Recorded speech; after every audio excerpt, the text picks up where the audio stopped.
Hello folks, I'm here in my backyard and I wanted to make a video on three different types of Trachycarpus palm and the different advantages or maybe disadvantages in terms of cultivation of them, and maybe why you should or shouldn't select one over the other, and just sort of talk about these three different kinds of Trachycarpus. So obviously first, I'm going to start with the most famous one, Trachycarpus fortunei, by far the most commonly grown of Trachycarpus species. And yeah, this is a, incredibly common palm, one of the hardiest in the world, the third hardiest to be specific, or roughly the third hardiest, and the hardiest trunking palm in the world. Or it's at least the hardiest genus. There's a debate over which species is truly the hardiest, but an incredibly hardy palm, and you'll see it grown in, you'll see a couple in Washington, D.C., a couple big ones. They're not exactly common here, but you'll see them if you go around town. You'll see a couple of them. You'll see them commonly in places like Vancouver, Victoria, and British Columbia, Canada. London, all throughout the United Kingdom, Ireland, a lot of pretty far northern places, Norway, southern Sweden, Denmark. There are huge Trachycarpus fortunei there, so they really are quite cold hardy palms. And I went to Richmond, Virginia. They're pretty common there. That's when you start getting a little further south from here. And I saw some huge ones, about 10, 15 feet, with covered in snow. And it was just super cool to see the leaves. They've got these huge, fan-like fronds. This is a young one here, obviously. And it was super cool to see that being weighed down by the snow on the fronds. But the thing just was completely fine and just completely shrugged it off because they are super tough palms. So they're marginal here. Hardy, basically they're fully hardy in zone 8A, maybe into 7B, but they are marginal here, and there's better and worse microclimates throughout the city to grow them in. But yeah, they're marginal here, but you'll see some big ones that have been unprotected, which sort of just were probably a hardier strain and made it through. You've got Trachycarpus fortunei Bulgarian, which is a strain of Trachycarpus. Obviously it's not native to Bulgaria. All Trachycarpus palms are native to Asia, but the Bulgarian strain was first discovered in in a garden in cultivation in Bulgaria, and I believe it was it was discovered to have survived some extremely cold temperatures that Trachycarpus were not believed to have been able to survive in some towns in Bulgaria. So it is a hardier strain. Mine is not a Bulgarian, I don't believe, but it's just a hardier one, and it's got a bit thicker fronds. Looks more like our next palm, which we'll be talking about, which is Trachycarpus wagnerianus, another very nice Trachycarpus. So this is sort of why I said three kinds of Trachycarpus and not three species, because Trachycarpus wagnerianus is sort of split in terms of what people recognize it as. Some people recognize it as a species. More recently, some people have been recognizing it as a variety of Trachycarpus fortunei, and it is unknown in the wild, which is kind of interesting. So it's not known if maybe the wild populations were just killed off, if there are still some remote wild populations that are not known, or if it just truly is some sort of palm of cultivated origin. Maybe somehow it just, like a mutation in Trachycarpus fortunei, maybe it reproduced and the palms kept reproducing that mutation, and so over time it became Trachycarpus wagnerianus in cultivation. It's not exactly known, but so far as of now there are no known wild populations of Trachycarpus wagnerianus. And obviously these aren't great examples to show you because, more so with the wagnerianus than the other ones, the fronds are not really mature, so it's hard to show you the difference. But a mature wagnerianus frond, and there are some mature ones in Washington, D.C. There's a huge one in a sheltered outdoor courtyard, never protected, at the Botanic Garden, and I've yet to see it because the Botanic Garden is still closed. But when I go in and when it opens, I will show you. Never protected. It's about 10 feet at least, and like I said, that's about the biggest they get. Because they are smaller, so they're also known as the dwarf windmill palm because they're smaller than the windmill palm and they have more compact, smaller fronds. But the fronds are sort of thicker, and they're instead of being like pointed like the fortunei, they're very rounded at the edges. And a lot of people think they're more attractive. I don't really know. I like fortunei a lot. Maybe the fronds are more attractive on wagnerianus, but I don't know. It's a super cool species, variety, whatever you regard it as.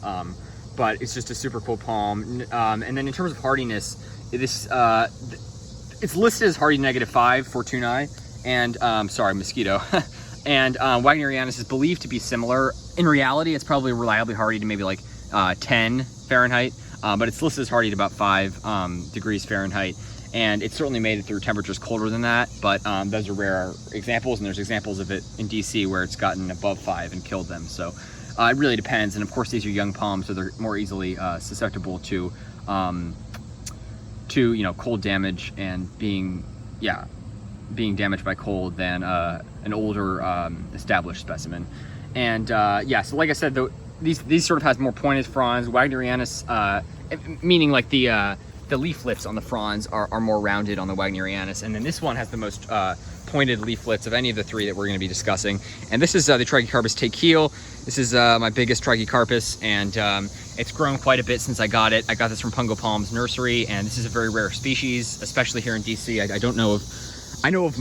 say I know of a good amount of the palm owners in DC. I at least know of a lot of them, and I know a lot of their palms. They post pictures on Facebook. I've yet to see a picture of a Trachycarpus takil. I've seen wagnerianus and fortunei, and that's about it. I've never seen a picture of a Trachycarpus takil in Washington, DC area. If you guys know of any, you can let me know. I would love to see another one, but as of yet, this is the only one that I know of, and I've had it for, what is it now? It must be like close to 6 months. And yeah, so it'll be going through its first winter. This is, this actually, obviously, because it's bigger, is displaying the mature fronds. So you can see it.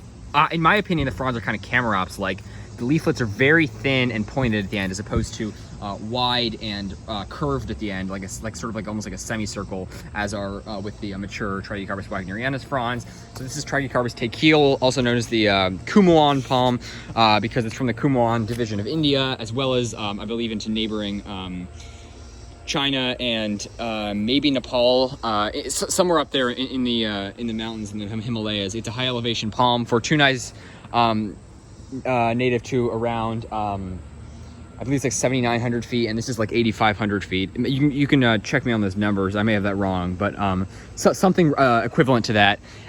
So you can see this is native a good deal, not a good deal, but it's native slightly higher elevations than Trachycarpus fortunei, which may account for the fact why it is believed to be hardier. But since it's so rare in cultivation, not just in DC, just generally, it is a very rare palm in cultivation. It's not exactly known, and we need to do more data and more tests in cultivar locations to determine its true hardiness. But so this is listed as hardy. Both of these species are usually listed as hardy to about 5 degrees Fahrenheit by most sources. Sometimes wagnerianus is listed as slightly less hardy, and occasionally you'll see it as listed more hardy. But I believe fortunei is slightly hardier, and especially Bulgarian strain. And then this species is listed as hardy to around 0 Fahrenheit. And again, that's going to be a big test for it, and it'll have to be an extremely brief period for it to make it through. Yeah, I mean, reliably, it's probably hardier, you know, a bit higher than that, maybe like 5 or 10 Fahrenheit, to just sort of make it through fine. But it's doing well. You can see it's put out quite a few fronds. This one just came out, and the center spear is quite healthy, so that's really good to see. And I think it has the most beautiful fronds of the 3 Trachycarpus that I have. And obviously it's a more mature frond, so it'll take some time to sort of see it with those. But I really like it. It's very unique looking fronds. Some of the more rare Trachycarpus species in cultivation, I think, have more beautiful fronds.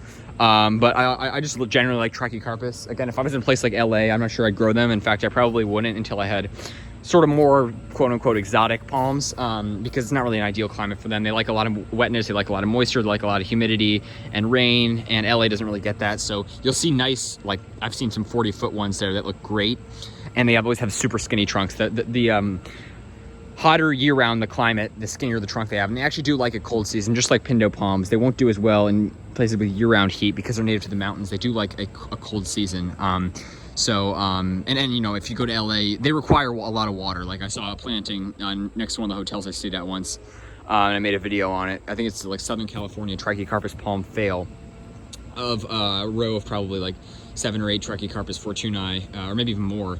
And they look like they had never been watered. They were obviously transplanted as pretty mature specimens. They were probably around 7 or 8 feet tall, and they just looked awful. Several of them were already dead, and the remaining ones were just clinging on and would probably die soon. So they require a lot of water in drier climates. Keep that in mind. I don't know about wagnerianus, but the other species like takil do seem to be more drought tolerant than fortunei. Fortunei is more common in colder locations that receive more rain, but these do seem more drought tolerant, the other Trachycarpus varieties. So you'll see them more in California, not necessarily takil specifically. It's just a pretty rare palm generally, but if you can get your hands on one, I would definitely get it. I got this for $40 at Pungo Palms, which, believe me, is not that much at all. $40 is like a steal.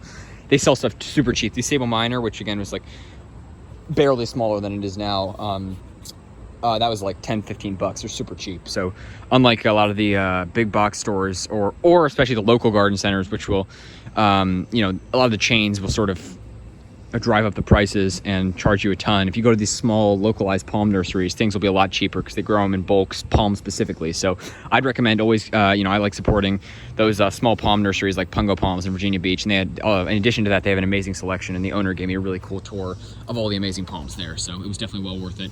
And like I said, I got the takil and the wagnerianus from Pungo Palms. And then the fortunei, I had 2 here. I planted them literally in December, so they didn't have any time to get established. One of them, I made this probably stupid decision of cutting its trunk off. It had like a couple green leaves, but the spear it had spear pull, so I cut the trunk off. That was probably a terrible idea. I thought it would grow back, and it ended up becoming way too shaded out. I moved it to the front, and that died, but this one sailed through despite a little bit of winter damage because it didn't have any time to get established. Again, I planted it right around the time of my birthday in December, which was a terrible idea. Yeah, it made it through, and so this palm actually made it through our winter here. So marginal though it may be, it was a mild winter, and it really did well. So these are sort of 3 different Trachycarpus, different kinds of Trachycarpus. Just you know, to show you, obviously these are not the only 3. I believe there were at least 8 or 9 species of Trachycarpus. Obviously, you know, some people define species differently. Wagnerianus is regarded as a species by some and a variety by others, but 3 different kinds of Trachycarpus palm, which is one of the coolest cold hardy genuses, no pun intended. But yeah, I love Trachycarpus palms, and I think that they're just super cool and super cold hardy. And if you're in a colder location, these are some of the best palms to try, especially if you want a trunking palm, which all of these are. And maybe someday you'll actually see that when they get a bit bigger. But thanks for watching, folks. Stay tuned for more videos. Have a good one. And yeah, I'll keep you guys updated, of course, on all these palms. And it'll be interesting to see. They've gotten somewhat established now. These 2 are still small, but I'm going to cover them with mulch a little bit. And I don't think I'm going to protect them unless I see some super cold weather in the forecast.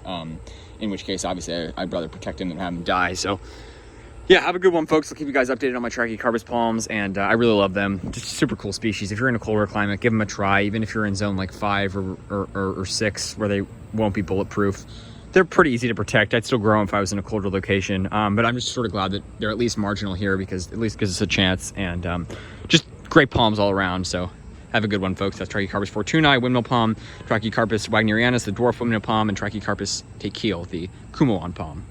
And these are all Asian species from the Himalayas, high elevation palms, although this one's not known in cultivation, but similar hardiness. All right, have a good one, folks.